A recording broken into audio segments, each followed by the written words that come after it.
Tidak ada yang jawab. Waalaikumsalam warahmatullahi wabarakatuh, Waalaikumsalam. dokter. Yang baru buka eh on-cam berapa ya? Seperti aturan yang harusnya kalian patuhi bahwa mahasiswa wajib on-cam saat KP.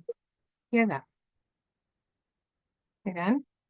Oke, siapa penting kalian? Izin dok, Raffi Amer, dokter. Mana Raffi? Belum hadir? Halo. Halo. Mana temanmu Raffi? Hilang? Izin dokter, sepertinya Raffi Amer belum masuk dalam Zoom, dokter. Oke, sekarang sudah jam 10.13. Saya kasih waktu 2 menit. Di jam 10.15 itu silakan tutup link untuk masuk. Ya, siapa sekretaris angkatan? Izin dokter, saya dokter. Ya, ini ya, Melani ya. Tolong kamu nanti tutup. Dan kita kembali lagi absensi secara manual ya. Jadi nanti di jam 10.15 kita absensi di akhir, tapi kita juga absensi. Ya, oke, saya kasih waktu 2 menit lagi ya. 1 menit lagi.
Oke,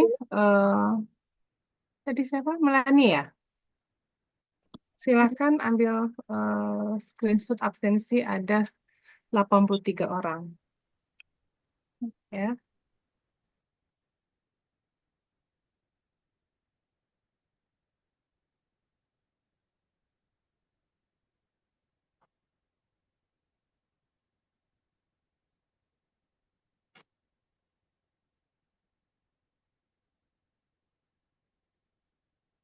Nanti screenshotan ini, Melani tolong kamu masukkan ke dalam Word, ya. Kemudian kamu bikin nama-nama yang hadir, ya. Baik. Recording in progress. Sudah bisa kita mulai? Izin sudah, dokter. Ya, udah ambil ya absensinya. Oke. Assalamualaikum warahmatullahi wabarakatuh semuanya.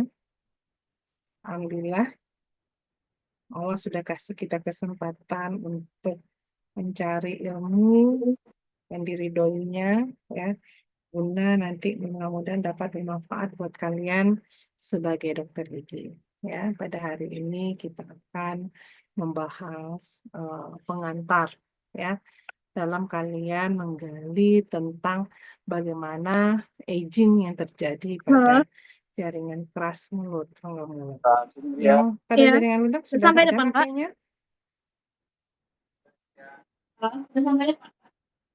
Izin dokter, belum ada dokter. Yang ngasih HP siapa? Untuk yang jaringan lunak, dokter. Ya, Untuk yang jaringan lunak itu di modul 4, dokter. Ada dokter Haria Fitri sama dokter Kosna, dokter. oh gitu. Sekarang udah berapa nih? 3. Sekarang baru modul 3, dokter. Oke. Oh, jadi kalau jaringan lunak ada dua versi, ada dua ini kuliah. Untuk jaringan lunak itu, dokter, iya dokter. Yang pertama ada pertumbuhan perkembangan sama strukturnya, dokter. Oh, enggak, yang maksud saya itu aging. Oh, Proses kalau yang aging di daftar kuliah pengantaran nggak ada disebutkan, dokter, yang terkait aging, dok. ya, penuaan pada jaringan lunak nggak ada. Tidak ada. Ada, dokter. Ya kan? Siapa yang ngasih? Prof. Nila Kasuma, Prof. dokter. Oh, Prof. Oh, tapi belum ada KP-nya. Belum ada, dokter. Lucu ya, kenapa proses tumbuh kembang itu di modul 4? Ya bukan? Iya, dokter, saya juga kurang tahu, Enggak. dokter. Ya, Dokter Kosno sama Dokter Haria Fitri itu apa judul KP-nya? Untuk dokter Haria Fitri ada pertumbuhan dan perkembangan jaringan lunak rongga mulut, dokter. Sedangkan untuk dokter Kosno terkait struktur jaringan, klasifikasi sama fungsi jaringan lunak, dokter. Itu di modul 4. Iya, dokter. Sedangkan di modul 3 diberikan KP, saya ditugaskan untuk memberi KP proses aging pada jaringan keras.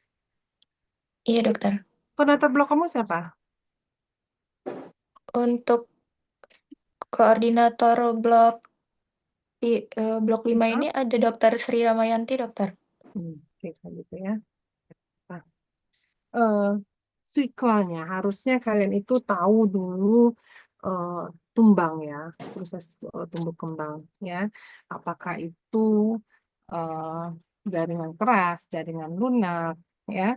Karena yang namanya proses di hidup, siklus hidup dalam seseorang individu, terutama manusia itu kan mulai dari intrauterin ya, dari bahkan dari proses konsepsi kan, terjadinya Recording stopped. bentuknya zigot segala macam. Nah, sampai kalian perkembangan intrauterin sampai neonatal masuk tumbuh kembang dan akhirnya akan berakhir pada proses penuaan dan hingga em, berpulang ya. Nah, itu kan harusnya satu sequel yang berurutan. Terserah nanti saya tanyakan lagi ya. Karena lucu dong saya bicara proses aging, tapi kalian belum dipaparkan untuk proses tumbuh kembangnya dulu, ya. Eh, kan juga tidak tepat ya kalau saya bicara tentang karena kalau penuaan kan pasti pada lansia. Sedangkan proses-proses dari eh, neonatalnya sampai at least dewasa muda itu belum kalian bahas ya. Ada terserah, nggak apa-apa, nanti saya bicarakan. Oke, em, kita masuk ya. Sebelum kita masuk ke aging, ya saya yakin kalian sudah tahu itu em, apa kayak dikatakan lansia ya. Baik berdasarkan WHO. Ini saya masih ambil yang lama ya, belum saya eh, perbarui dengan klasifikasi yang sekarang ya. Untuk pengkategorian, pengkelompokan usia manusia itu bermacam-macam ya. Ada yang dilakukan oleh WHO, ada yang ditetapkan oleh Departemen Kesehatan Indonesia sendiri ya. Kalau saya itu ngambil yang dari WHO itu ya individu yang berusia di atas dari 65 tahun ya. Sebenarnya kalau kategori lanjut usia itu pun juga bertingkat ya. Bukan hanya langsung oh seorang yang di atas 65 itu ini tidak ya. Dari yang kategori middle age sampai elderly ya. Kalian cari sendiri ya. Pengklasifikasian usia baik dari WHO yang terbaru maupun yang Depkes ya. Nah, itu saya anggap kalian sudah bisa ya. Kan kita fokus sekarang pada aging, proses aging yang dialami orang yang sudah senior ya. Kalau saya lebih suka mengatakan senior daripada lanjut usia ya. Karena pribadi yang eh, usianya sudah matang itu tidak selalu memiliki kualitas hidup sebagai orang yang sudah usia lanjut ya. Bahkan ada mereka yang memiliki kualitas hidup yang bahkan masih tetap bagus ya. Nah, cuman ya pada lansia ini ya biasanya seiring dengan bertambahnya usia itu terjadi juga perubahan dalam tubuh ya, baik secara fisik, psikologis maupun nanti diikuti dengan perubahan-perubahan secara sosiologis ya. Di mana terjadi penurunan progresif ya, baik dalam fisik itu biasanya mempengaruhi kemampuan seseorang beradaptasi terhadap respon yang muncul ya di sekelilingnya ya, baik itu nanti akan mempengaruhi bagaimana dia bertahan ya secara fisik ya, masih sigap bugar, masih bisa melaksanakan aktivitas yang daily ya, bahkan aktivitas yang mungkin menuntut ya kemampuan untuk surviving yang lebih tinggi ya, sehingga nanti akan terlihat pada kualitas hidupnya yang masih tetap bagus ya.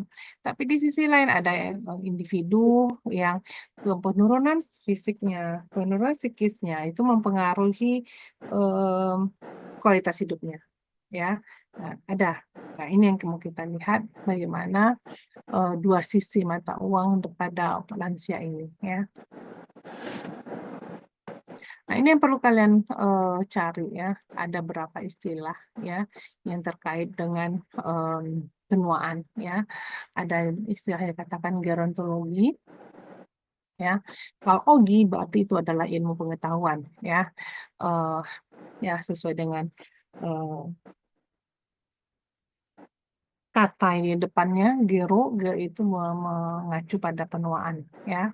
Kemudian ada geriatrik, ya ini lebih khusus pada pembahasan masalah-masalah yang muncul selama proses penuaan dan juga akibat-akibat yang dimunculkannya, serta apa yang harus kita lakukan untuk meningkatkan kesehatan pada lansia ini, ya. Jadi sebenarnya kalau kita bicara gerontologi atau gerodontologi itu dua disiplin ilmu yang kita satukan ya. Di satu sisi kita akan melihat secara fisiologisnya baik maupun patologisnya ya, secara dari ilmu kesehatan, ilmu kedokteran ya. Dan kemudian nanti ada ya yang lebih kita khususkan terhadap kondisi kesehatan jaringan mulut ya. Seperti kalian tahu, proses aging itu merupakan proses ya yang terjadi pada setiap individu ya, di mana terdapat kehilangan secara perlahan ya pada jaringan ya. Sebenarnya itu dimulai juga pada tingkat seluler ya. Ya, seluler di mana tubuh sudah mengalami penurunan kemampuannya dalam regenerasi maupun mengganti sel-sel yang rusak ya, sehingga baik struktur maupun fungsi dari semua organ tubuh itu mulai terjadi penurunan ya, bahkan yang nantinya akan berdampak pada kemampuannya terhadap imunitasnya ya, sehingga itu akan mempengaruhi kondisi kesehatan ya, di mana terjadi penurunan kerentanan terhadap infeksi serta bagaimana mereka melakukan recovery. Ya, ada beberapa teori kalian cari sendiri, dan banyak ya sebenarnya ya. Ada teori genetika, teori biologi, ya itu kalian nanti cari sendiri ya, karena itu sifatnya sangat-sangat umum ya. Nah,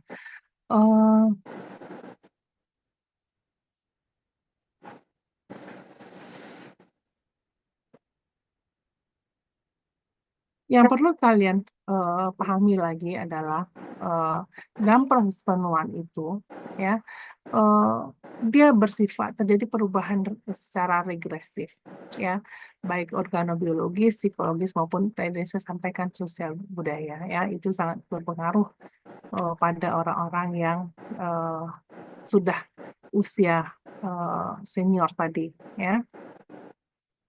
Nah, ini bisa dipengaruhi oleh secara genetik ya, maupun terjadinya perubahan karakteristik ya pada tubuh, contohnya pada kolagen maupun terus mineral yang dibutuhkan tubuh ya. Genetik ini juga nanti berkaitan dengan mengakibatkan adanya diet yang tidak adekuat ya, terjadi perubahan kebiasaan makan, metabolisme ya. Nah, ini yang penting di dalam kedokteran gigi, adanya dampak terhadap pengunyahan ya, karena adanya perubahan-perubahan pada jaringan keras maupun jaringan lunak rongga mulut ya. Proses penuaan ini merupakan siklus yang tidak putus-putusnya ya, dan saling mempengaruhi ya. Seperti saya sampaikan tadi, terjadi perubahan secara fisiologis, kemudian muncul juga perubahan-perubahan patologis yang nantinya kondisi kesehatan itu akan mempengaruhi psikologis, kemudian kehidupan sosial dari seseorang ya. Nah, ini biasanya kalau secara fisiologis ya pasti sudah berkaitan dengan kemampuan homeostasis ya, terjadi kerusakan jaringan, kemudian dalam regenerasi sel segala macamnya itu sudah terjadi penurunan ya, begitu juga metabolisme, kemudian biasanya terjadi atrofi pada sel-sel ya, terlihat pada nantinya pada baik otot maupun jaringan keras ya ataupun jaringan pendukung gigi ya. Kemudian pasti karena kolagen tadi sudah berkurang, elastisitas jaringan juga berkurang ya. Kemudian fungsi otot saraf juga neuromuskular juga berkurang ya, dan juga vaskularisasi serta inervasi juga mulai terjadi kerusakan ya. Nah, bagaimana perubahan-perubahan tadi ya, baik secara anatomi, fisiologis tadi itu kita sikapi ya sebagai dokter gigi dalam merawat pasien kita yang sudah senior tadi ya. Makanya ada perlakuan khusus ya yang akan kita lakukan dengan tujuan supaya nanti di blok 10 kalian ada pelajari psikologis pada lansia ya.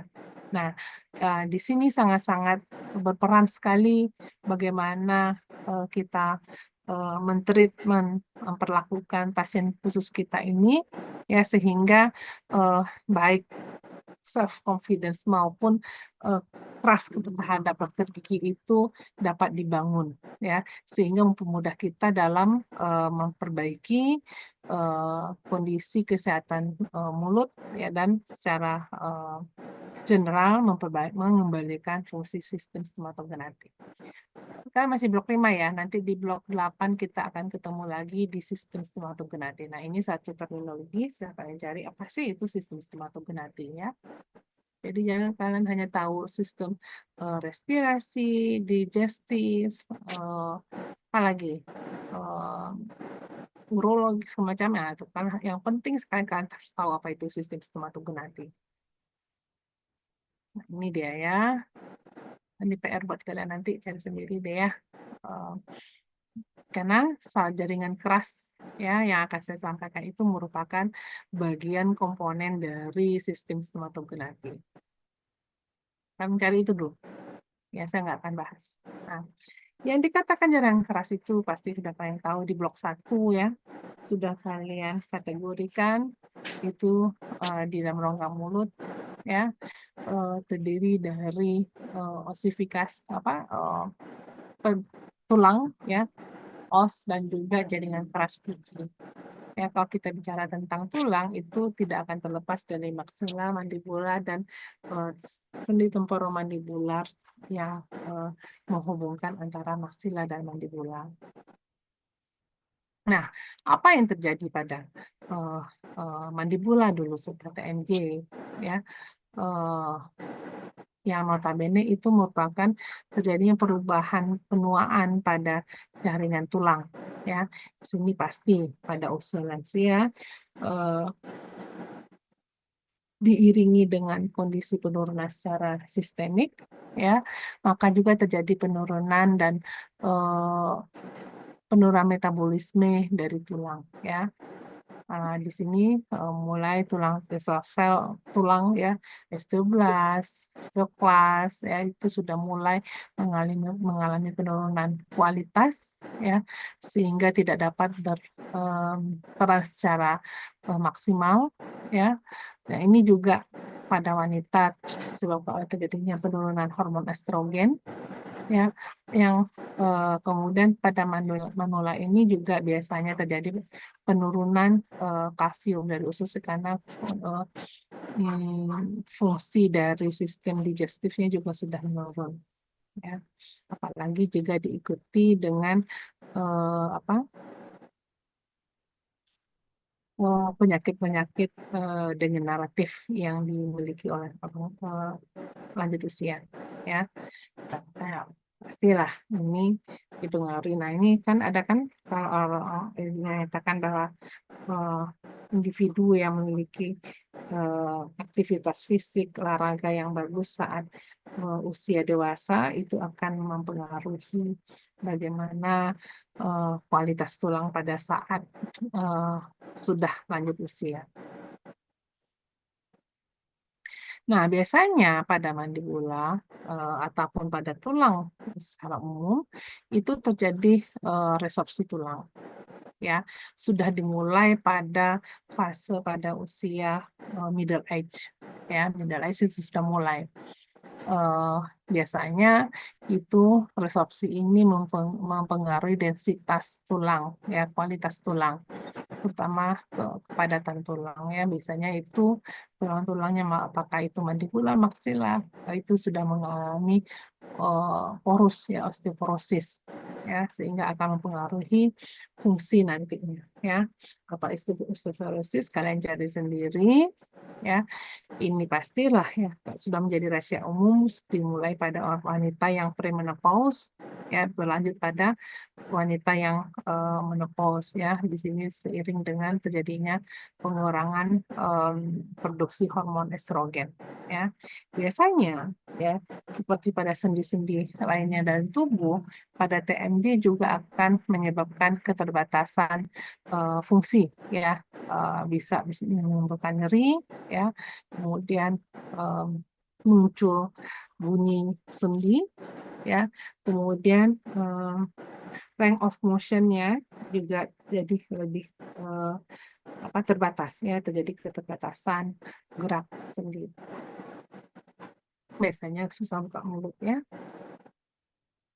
Nah, tadi kita bahas tentang osteoporosis itu terbagi atas beberapa tipe, kalian cari sendiri, ya. Nah, ini sama. Nah, pada kondisi-kondisi khusus, ya, di mana seseorang sudah mempunyai bawaan osteoartritis, ya, biasanya pada TMJ juga muncul, ya. Jika kita ronsen akan terlihat nodul klasifikasi pada permukaan artikular sendi. Nah, ini harus kalian tahu apa yang maksud dengan permukaan artikular sendi, ya. Bukan artikulasi pengucapan di sini, ya, tapi apa itu permukaan artikular sendi, kalian cari, ya. Kemudian terjadi atrofi kondilus mandibula, ya.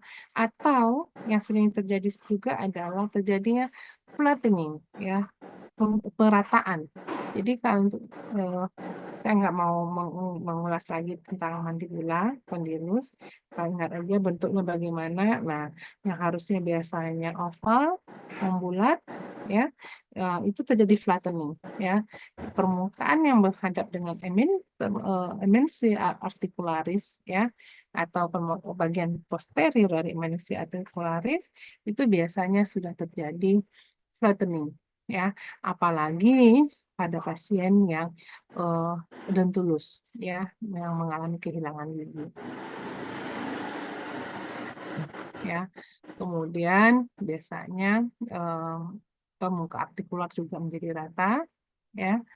Nah, perubahan seluler pada sendi itu juga biasanya menyebabkan munculnya stres atau trauma pada daerah tersebut, ya.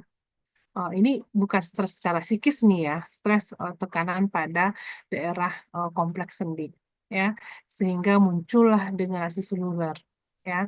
Itu biasanya penderita itu lebih mengalami bunyi sendinya itu krepitasi, ya, kayak krek-krek gitu, ya.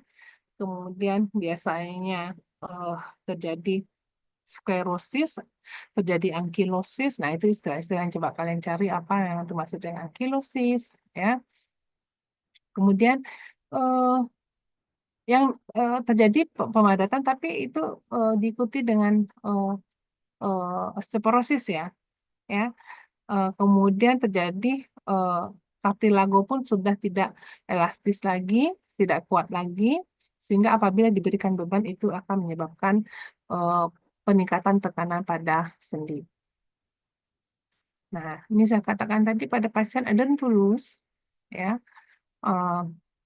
itu biasanya kondisi jaringan tulangnya itu mengalami meresepsi, baik pada maksila maupun pada mandibula, ya, yang dimana idealnya, ya, tulang maksila dan mandibula ini memiliki permukaan tulang alveolus, kan, alveolar, ya, tempat di mana akar gigi tertanam. Nah, biasanya kalau pada lansia dengan resepsi tulang yang progresif itu tidak menyisakan adanya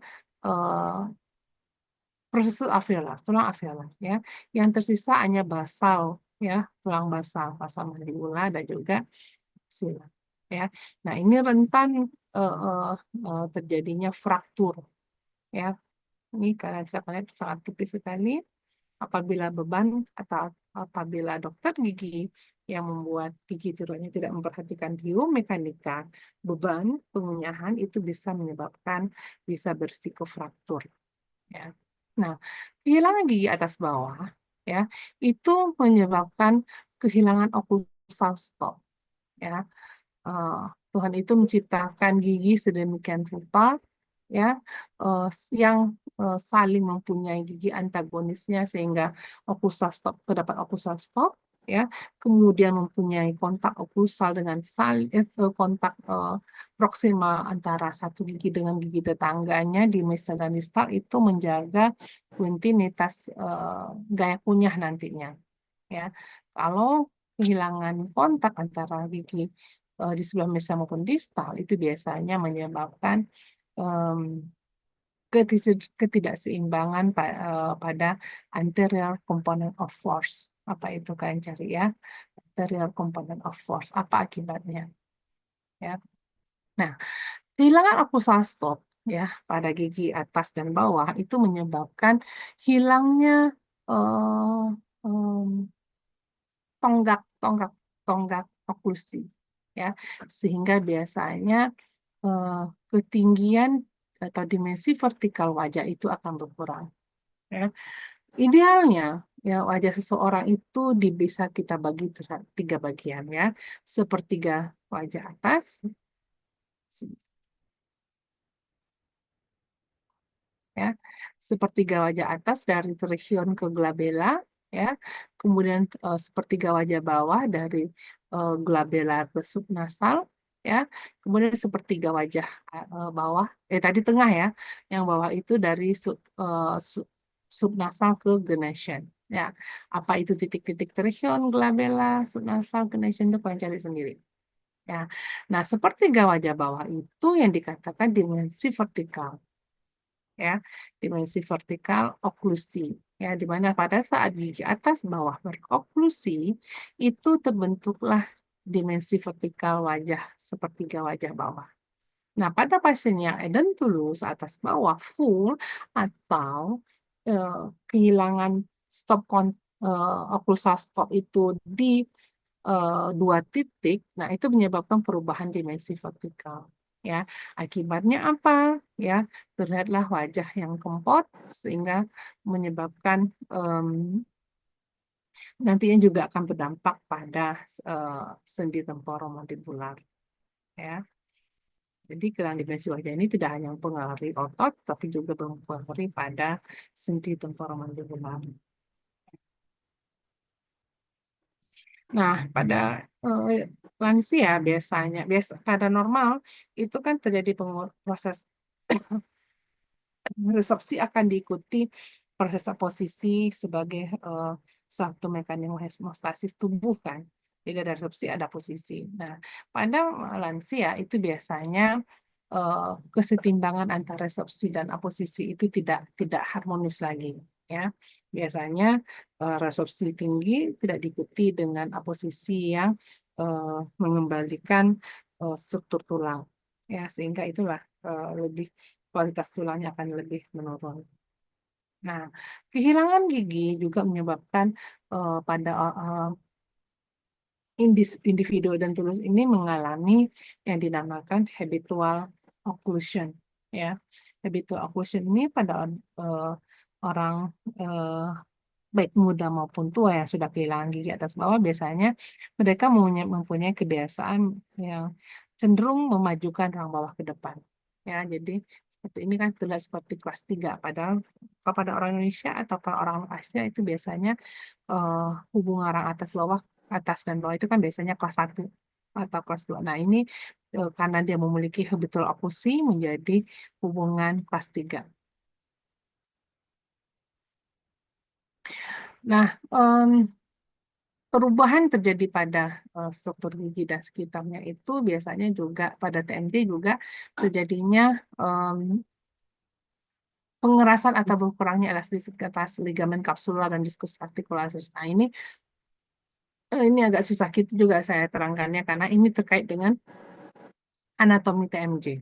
Ya, bahwa di kompleks TMJ, ya, sendi temporomandibular joint itu terdapat ligamen, ya, yang menghubungkan baik eh, maksila dengan kondilus yang mempertahankan mengelilingi TMJ. Banyak, ada dua jenis ligamen secara garis besar, ya, yang fungsional dan yang aksesoris. Yang fungsional itu ada eh, 3 ligamen, kemudian ligamen yang menutupi TMJ, melingkupi TMJ itu sendiri ada yang dinamakan ligamen kapsular.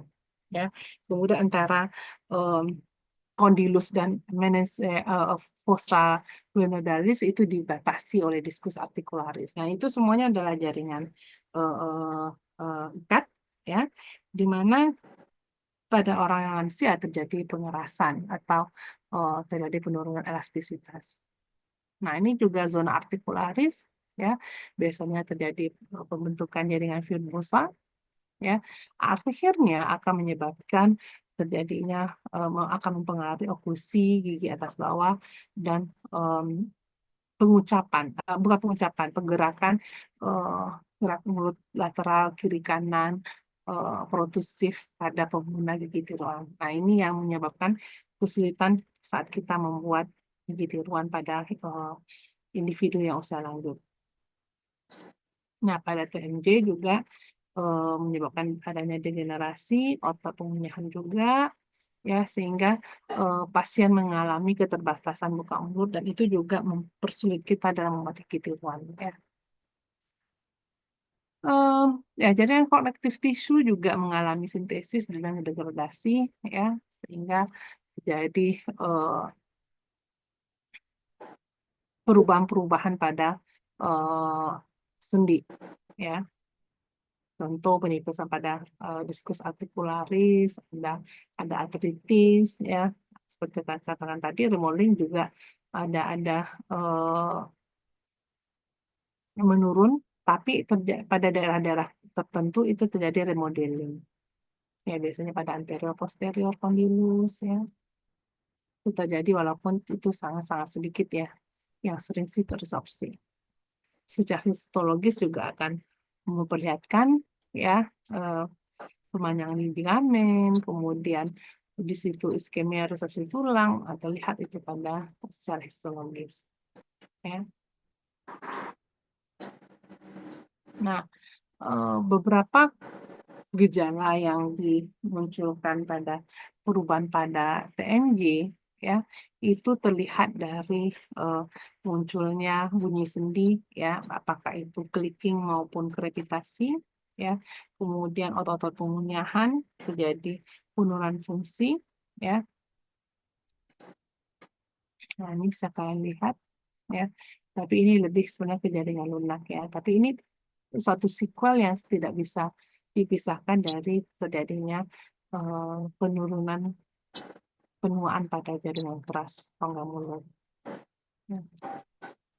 Ya, jaringan keras lainnya itu pasti gigi, ya, rongga mulut atau gigi, dahnya tulang. Ya, biasanya itu jadi perubahan anatomis, ya, strukturnya di mana sering terjadi atrisi, ya, benar-benar atrisi pure karena penuaan, ya, karena penggunaan, bukan atrisi yang diakibatkan oleh bad habit, ya, contohnya bruxism, ya. Kalau atrisi pada atau keausan gigi pada bruxism itu memiliki pola yang khas, ya, dan bisa juga terjadi pada dewasa muda maupun pasien dewasa. Nah, tapi pada aging itu, pada usia lansia itu terlihat biasanya atrisinya itu arbitrary, ya, acak random, ya, karena fungsi pengunyahannya yang menyebabkan gigi tersebut aus, ya, beda dengan bruxism. Nah, ini pasti seiring usia, ya, jaringan keras gigi itu biasanya mulai rapuh, ya, kemudian terjadi atrisi, erosi, abrasi, afraksi, juga mempengaruhi warna, ya, baik secara intrinsik maupun ekstrinsik, ya. Kemudian terjadi migrasi gigi, ya, perlu kalian ingat, erupsi gigi itu berlanjut ya, walaupun hanya sekian 0,0 sekian mili per tahun. Ya, nah, makanya Tuhan menciptakan gigi itu ada antagonisnya. Kalau tidak ada antagonisnya, dia akan terus bergerak, akan terus eksklusi, akan terus erupsi. Ya, nah, makanya pada pasien yang sudah kehilangan gigi, ya, itu akan terlihat adanya ekstrusi gigi, antagonisnya. Ya, nah ini juga sering terjadi pada lansia, ya, terutama yang sudah mengalami kehilangan gigi. Ya, nah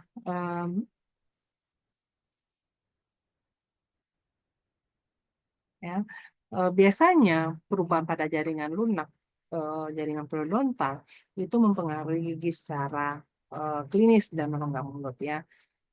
Terjadinya pelebaran ligamen periodontal itu menyebabkan gigi akan mengalami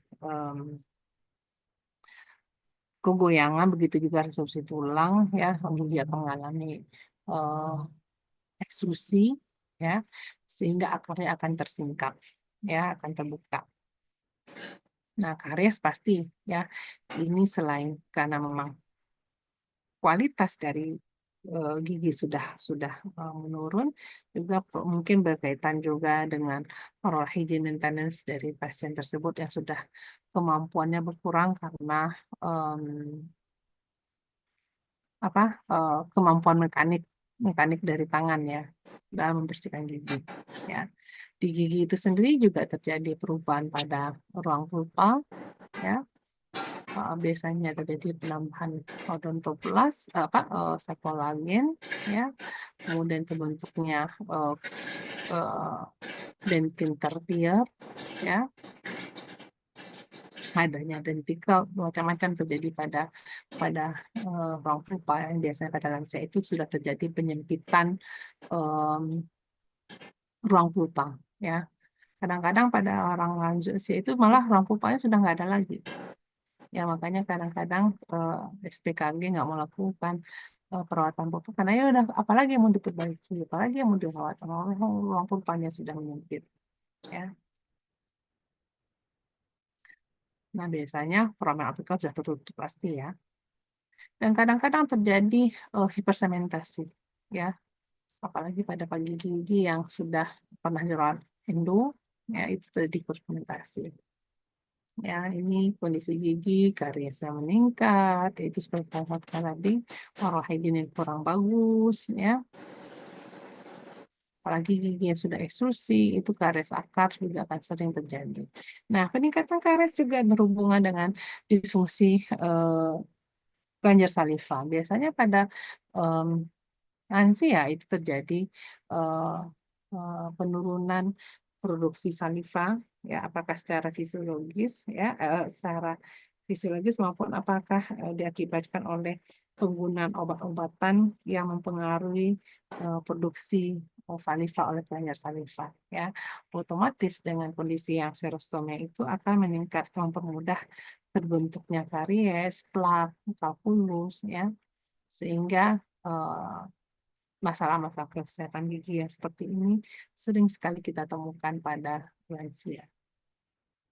Nah, alveolar juga ya sama, yang namanya tulang pasti yang pada saat aging mengalami osteoporosis ya, bisa karena vaskularisasi, metabolisme yang kurang bagus ya, resorpsi meningkat, silakan apresiasi menurun ya, sehingga biasanya kualitas tulang tersebut menurun. Nah, sebenarnya seperti saya katakan tadi, juga kadang terjadi hipersementosis, ya.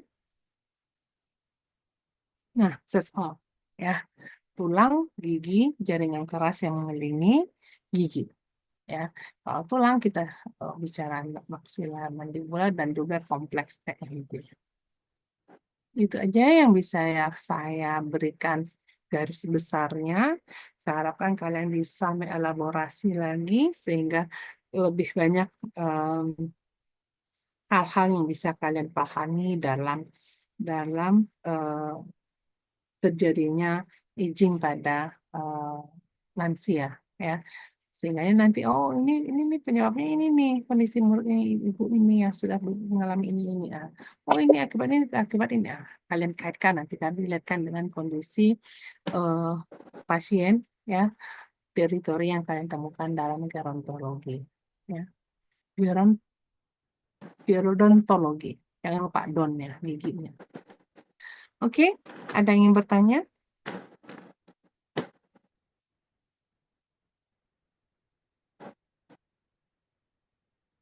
Any question?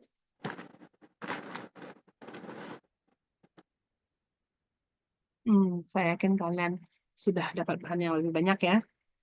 Buku gerodontologi itu banyak ya.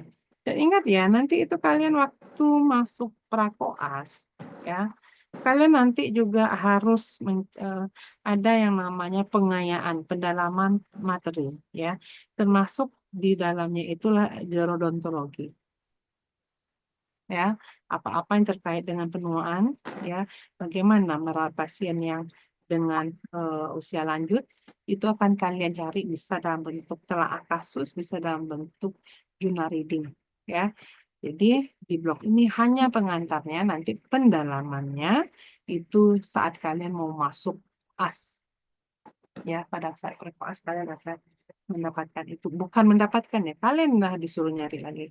Ya, seperti tutorial kalian cari, kalian sharing nanti, kalian plenokan apa-apa yang kalian dapatkan dari pencarian kalian untuk gerodontologi. Oke, itu aja dari saya, karena nggak ada yang nanya.